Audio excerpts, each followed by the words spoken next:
Picture the absolute middle of nowhere in the Judean desert. The year is 1952. An archaeological team led by Henri de Contenson is out there mapping the desolate, sun-baked limestone cliffs of Qumran, sweeping the caves high above the Dead Sea.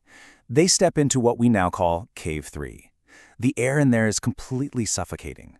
The dust is ancient, untouched for millennia. And right in the back of this cave, totally separated from the clay jars that held the famous parchment Dead Sea Scrolls, they find something else entirely. 2 rolls of beaten metal. They're heavily oxidized, green with age, and incredibly brittle to the touch. Honestly, at first glance, the team thought they were just looking at a useless hunk of scrap. That is, until the dirt was carefully brushed away, revealing the faint, deliberate indentations of ancient letters.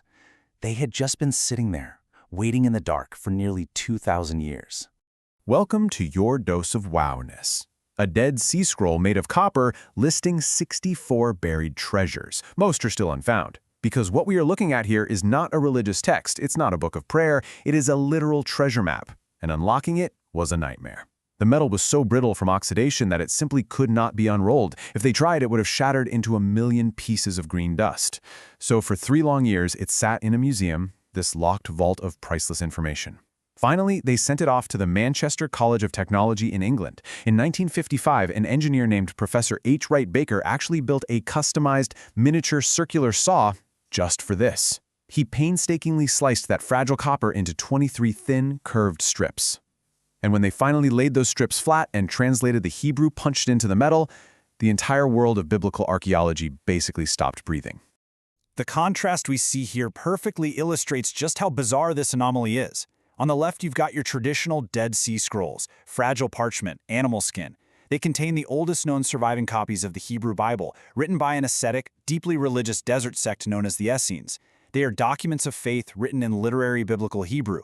Now look at the right, the copper scroll. It's cold, it's hard, it's a ledger. And it's not just the physical material that's different, it's the language. The copper scroll is written in an early form of Machinic Hebrew, which is a completely different dialect from the other scrolls, and, bizarrely, it's peppered with completely unexplained Greek letters. Think about it. People write prayers on parchment because parchment is cheap and accessible. You only go through the sheer agony of engraving a highly unusual, coded document onto pure beaten copper for one reason. You need it to survive a fire. You need it to survive a war. You need the information it holds to outlast the destruction of your entire civilization.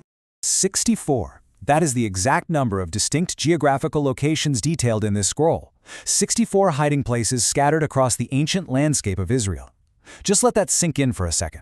We are not talking about a single wooden pirate chest buried under a specific tree. We are looking at a massive, highly coordinated logistical operation. Whoever created this list dug 64 different vaults, caves, and aqueduct hiding spots. They scattered the hoard far and wide, from the immediate vicinity of Qumran down through the treacherous rocky terrain of the Judean desert, across to Jericho, and right into the subterranean depths of Jerusalem itself. They were distributing an unprecedented fortune across a war-torn country in total, absolute secrecy. And you have to look at the sheer scale of this hoard. The scroll meticulously itemizes the contents of these 64 locations. It names talents of pure gold, pitchers overflowing with silver coins, sacred ritual vessels, intricate priestly garments. When modern scholars sit down and calculate the total weight of all the precious metals listed, it comes out to roughly 4,500 talents. Now, scholars do debate what a talent actually meant to the authors of this map. But if it refers to the standard Roman or Jewish weight of the time, we're talking about over 160 tons of gold and silver. Even if it refers to the much smaller Egyptian talent, it still equates to a staggering, economy-breaking amount of wealth. The modern market value would easily cross into the billions of dollars.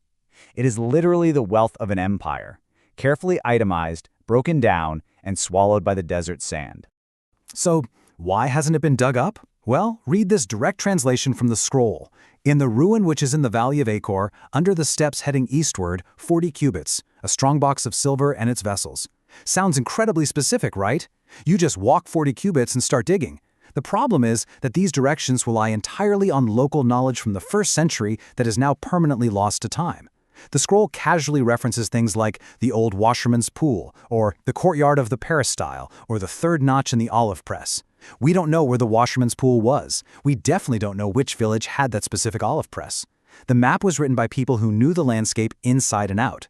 for people who knew the landscape inside and out. It's a puzzle missing its key. In 1962, scholar John Marco Allegro launched a massive expedition into the desert. He and his team rigorously followed these exact cryptic clues, digging around ancient olive presses and ruins in the Valley of Achor. And you know what they found? Empty dirt. Did the Romans get there first? Or has the topography just changed too much over 2,000 years of wind and rain? Which brings us to the most urgent question of this whole explainer. Where on earth did an ancient desert sect get the wealth of an empire? The Essenes, the community that actually lived at Qumran, where the scrolls were found, were ascetics. They took strict vows of poverty. They shared their meager meals. They owned practically nothing. A group of impoverished monks living in limestone caves does not somehow accumulate 160 tons of gold and silver. The math simply does not work out. This is not some random bandit loot. This is not a local community fund. No, this is something else entirely. And that leads to the major historical twist. The leading theory right now is that the Copper Scroll is not an Essene document at all. It is the desperate, hidden treasury of the Second Temple of Jerusalem. And the timeline lines up perfectly. In the year 70 AD, the Roman army marched on Jerusalem to completely crush the Jewish rebellion. The temple priests knew the siege was coming. They could literally smell the smoke from the encampments. They knew the city walls were going to fall. So right before the Romans breached the city and burned the temple to the ground, the priests cleared out the national bank. They took the accumulated wealth of centuries, the holiest artifacts, the massive reserves of gold and silver, and they smuggled it out of the city in the dead of night, burying it across those 64 locations in the desert. The Copper Scroll is their master ledger. Now, some historians do point to a second, very credible theory, that this was the treasury of the later Bar Kokhba revolt in 132 AD. But either way, you're looking at the lost wealth of a destroyed nation. This brings us to a really staggering possibility, building perfectly on the explainer we went through yesterday. If the Copper Scroll is indeed the inventory of the Second Temple's deepest secrets, smuggled out right before the Roman destruction, it opens up an incredible avenue of thought. Yesterday, we explored the Ark of the Covenant, arguably the most sacred object in human history, which vanished without a trace. Well, some of the most serious archaeological researchers in the world suggest that the Copper Scroll might actually hold the answer to where it went.